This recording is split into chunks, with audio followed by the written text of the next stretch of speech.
My ex-wife used to say, "One day you'll thank me for letting you go."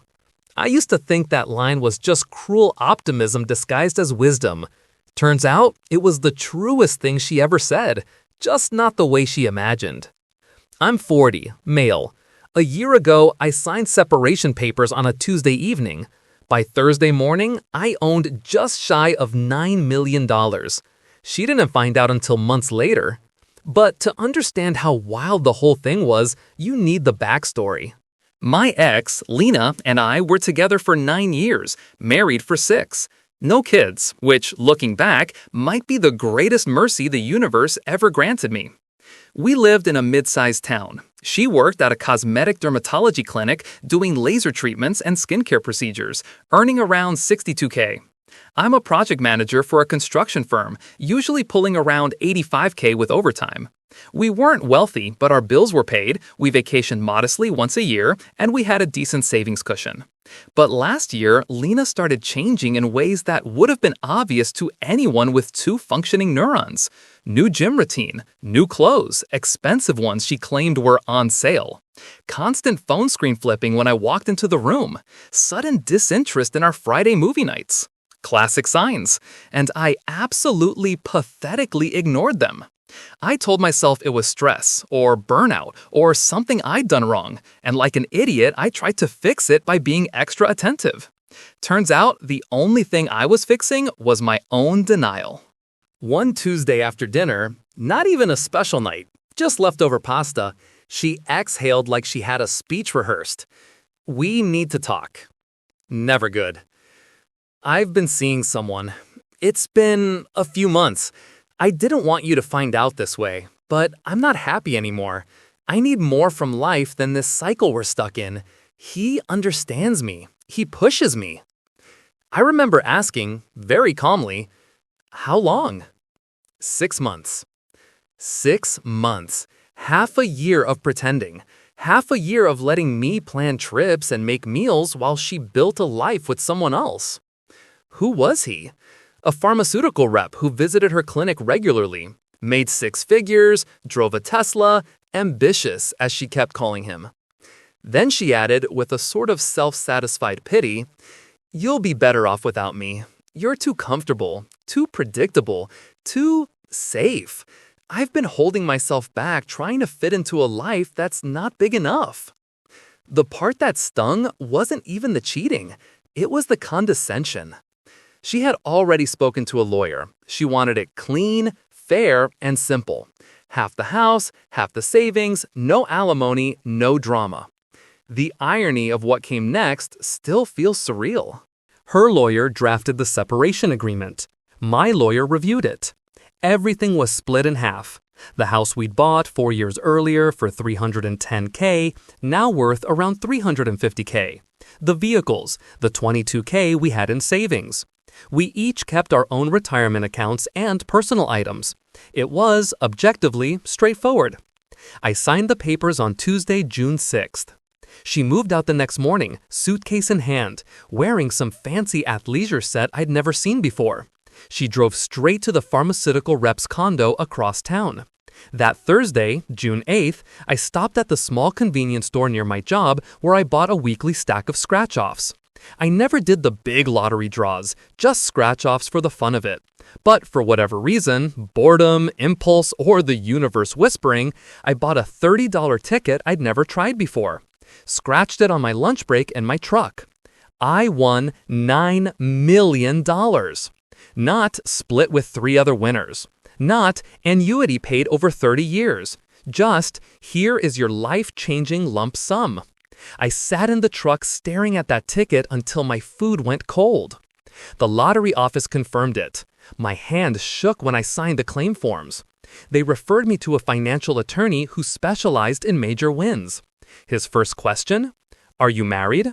"Separated, signed 2 days ago." "And the ticket was purchased after?" "Yeah." He nodded like he'd seen this movie before. "Congratulations, it's legally yours. 1 day earlier and your ex would have had a claim, but she doesn't." For a moment, I thought I would faint. Then I laughed, not out of joy, but disbelief. The timing was microscopic. One heartbeat of difference and I would have been handing $4 million to someone who had already emotionally checked out 6 months earlier. I kept everything quiet. Didn't quit my job immediately. Didn't buy a fancy car. Didn't even tell my friends. Only my attorney and my brother knew. I sold the house as originally agreed. After the mortgage and fees, we each got around $155K. I used my half to buy a modest but beautiful lakeside cabin an hour outside town, paid in full. Meanwhile, Lena's new life unraveled faster than tissue paper in a hurricane. Apparently, Mr. Pharmaceutical Rep hadn't been interested in a long-term commitment. Within a few weeks, he told her they were in different stages of life. Translation, he liked the fling, not the baggage. She moved into a small apartment across town. That's when the messages started. At first, she texted, "Hey, hope you're doing okay. Been thinking about you." I ignored it. A day later, "I'd like to talk. I think we ended things too fast." Ignored again. Then, "I know you saw this. Don't be childish." That one earned a quick block. But she didn't stop. She reached out from unknown numbers, burner apps, social media, always some blend of guilt, nostalgia, or veiled threats. The moment she realized I had money because someone from our old neighborhood saw me pull up to the cabin in a new truck and apparently ran to gossip, the tone shifted instantly. "You owe me. We were married for 6 years. You don't get to cut me out just because you got lucky. That money should be ours." My lawyer shut that down with the speed of a guillotine. Everything had been signed, dated, filed. The judge later confirmed the winnings were acquired after separation and were indisputably mine. But she couldn't accept that reality. Her lawyer tried filing motions claiming I hid assets. My purchase pattern meant the winnings were the result of marital investment. I had an ethical obligation to share. Every filing got struck down immediately. Her lawyer even got reprimanded once. Her parents joined the circus. Her mother left tearful voicemails. Her father accused me of destroying her future and weaponizing good fortune. It would have been funny if it wasn't creepy. But the peak insanity came when Lena started showing up places she knew I'd be. The grocery store, the parking lot at my gym, even the lake near my cabin. She'd cry, yell, beg, or accuse depending on her mood. Security footage and call logs made getting a restraining order straightforward. The judge granted a full year. She sobbed in court claiming I'd abandoned her and left her for dead. The judge's response? "Ma'am, you left the marriage. He owes you nothing." 8 months later, my life is something I barely recognize, in the best way. I left my corporate job and finally started a woodworking and small-scale furniture design studio, something I dreamed of since high school. I'm taking design courses online. I spend mornings drinking coffee on my deck overlooking the lake, watching the fog lift. My stress levels dropped by 90%. My guilt? 0. Not because I'm heartless, but because clarity eventually replaced the chaos. I didn't betray anyone. I didn't manipulate timing. I didn't hide anything. Everything that happened, her departure, my win, the legal separation, happened in the order she pushed for. She wanted out fast, she wanted a bigger life, she wanted someone more ambitious. She got exactly what she asked for, and I got a second chance at a life I actually want to live. People sometimes say, be the bigger person, give her something. Why?